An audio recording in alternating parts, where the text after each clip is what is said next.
여러분 안녕하십니까, 진성호입니다. 윤석열 대통령이 오늘 오전 귀국했습니다. 자, 이 동남아 순방 중 이 아세안 정상회의 G20 정상회의를 정말 성공적으로 마쳤습니다. 바이든과의 정상회담, 기시다와의 정상회담, 그리고 시진핑과의 정상회담, 한미 정상회담, 한일 정상회담, 한중 정상회담, 그리고 한미일 정상회담까지 그 짧은 기간 동안 윤 대통령은 정말 바빴습니다. 그런데 윤 대통령이 나라를 비운 동안 국내에서는 이태원 참사와 관련해서 아주 폐륜적인 일이 벌어졌습니다. 바로 이 친야 민주당 성향의 이 민들레라는 매체가, 그리고 더 탐사라는 유튜브 채널이 이태원 희생자의 실명을 공개한 겁니다. 자, 이것 때문에 지금 이태원 유족들은 분노하고 있습니다. 지금 일부 이름들이 실명이 익명으로 바뀌고 있습니다. 항의를 했기 때문입니다. 심지어 외교 문제로도 비화되고 있습니다. 일본으로 보이는데 외교부를 통해서 이거 내 이름 밝히는 거 원치 않는다는 항의가 들어왔다고 합니다. 자, 이처럼 이 실명을 공개한 매체 민들레, 더 탐사, 자, 지금까지 이런 류의 매체들은 민주당 내에서도 더 강경한 주장을 내놓은 그런 쪽입니다. 민주당 역시 마찬가지입니다. 이재명 대표가 유족 동의를 얻는다는 단서를 달았지만 사진과 이름을 공개하는 것을 입에 담았습니다. 심지어 일부 강경 인사들은 무슨 세월호 같은 공간을 만들어야 한다는 주장까지 하고 있습니다. 이 사람들이 제정신일까요? 자, 보수 우파 진영이 아닙니다. 진보 좌파 진영에서 활동하던 진중권 씨, 조국 사태 이후 지금의 민주당 문재인 정권을 비판하는 목소리도 냈습니다. 물론 진중권 씨는 윤석열 대통령도 비판합니다. 자, 진중권 광운대 교수가 이 문제에 대해서 민주당은 거의 작사를 내버렸습니다. 책임도 안 지는 비급한 정당이라는 점을 확실하게 언급했습니다. 자, 진중권 씨의 말을 들으면 역시 자유우파 진영보다는 저쪽 진영에서 활동했던 인사들이 더 날카롭게 비판합니다. 진중권 씨의 말을 들으면 정말 이재명은 비겁한 사람입니다. 민주당은 정신상태가 의심스럽습니다. 이런 사람들이 지금 169석 의석을 가지고 다수당을 점하고 있다는 것이 우려됩니다. 대한민국은 어디로 갈 것인지. 지금 윤 대통령이 취임하고 난 뒤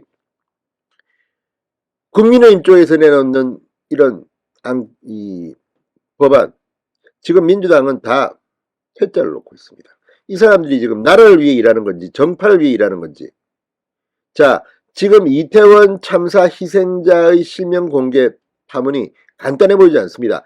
이걸 갖다가 민들레에다가 갖다 준 사람이 있는지, 정부 내에서도 이거 알기 힘든 비밀인데 이게 어떻게 그쪽에 흘러갔는지, 그 중간에 민주당 국회의원의 역할은 혹시 없었는지, 이거 수사를 해야 될 겁니다. 지금 고발했습니다. 자, 아무튼 이번 사태 한동훈 법무부 장관의 발언을 보면 엄중하게 책임을 물을 것 같습니다. 진중권 씨는 뭐라고 했을까요? 이재명 대표와 민주당은 지금 어디에 있는 걸까요? 진성호의 융단 폭격 시작합니다. 더불어민주당을 융단 폭격합니다. 방송에 앞서 아직 진성호 방송에 구독자가 아니신 분은 붉은색 구독 버튼 눌러주십시오. 더 좋은 방송으로 보답하겠습니다. 자, 진중권 광운대 특임교수가 이 민들레, 야권 성향의 온라인 매체 민들레가 유족 동의 없이 이태원 이 참사 희생자 명단을 공개한 것을 두고 정신 상태가 정상이 아니라는 점을 보여준다고 비판했습니다. 이 CBS 라디오 박재홍의 한판 승부에 어젯밤 출연한 진중권 씨는 바탕에 깔려있는 건 음모론이다. 윤석열 정부가 사건의 여파를 축소하기 위해 희생자 명단 발표를 가로막고 있다는 사고를 하고 이걸 돌파하기 위한 전술로서 과감하게 명단을 공개해야 한다고 생각한다. 이렇게 지적했습니다. 수차례 이해를 못하겠다고 말했습니다. 그러니까 이 사람들은 윤석열 정부를